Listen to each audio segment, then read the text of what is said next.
Gate 2027 application August 14న రావాల్సి ఉంది, కానీ ఇప్పుడు ఆ డేట్ మారిపోయింది. న్యూ డేట్ వచ్చేసి అప్లికేషన్ ఓపెనింగ్ డేట్ ఆగస్ట్ 27, 2026న అప్లికేషన్ ఓపెన్ అవుతుంది. ఆ డేట్ నుంచి ప్రతి ఒక్కరూ అప్లికేషన్ ఫిల్ చేసుకోవడానికి అఫీషియల్ బ్రోచర్లో అందుబాటులో ఉంటుంది. అండ్ డెడ్లైన్ వచ్చేసి సెప్టెంబర్ 27, 2026న అప్లికేషన్ అనేది క్లోజ్ అయిపోతుంది.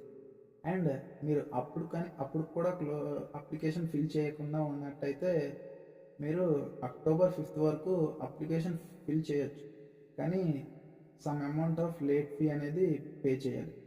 సో వీలైనంత వరకు సెప్టెంబర్ 27 లోపు అప్లికేషన్ ఫిల్ చేసుకోవడానికి ట్రై చేయండి. ఇంకా చాలా టైం ఉంది కాబట్టి ఇది ఈజీ అని నేను అనుకుంటున్నాను. అండ్ ఈ అప్లికేషన్ పోస్ట్ పోన్ అయ్యిందని చెప్పి మీరు మీ ప్రిపరేషన్ని పోస్ట్ పోన్ చేయాల్సిన అవసరం లేదు. ఎందుకంటే పోస్ట్ పోన్ అయ్యింది అప్లికేషన్ మాత్రమే, ఎగ్జామ్ కాదు. సో మీరు ప్రిపరేషన్ని కంటిన్యూ చేయండి.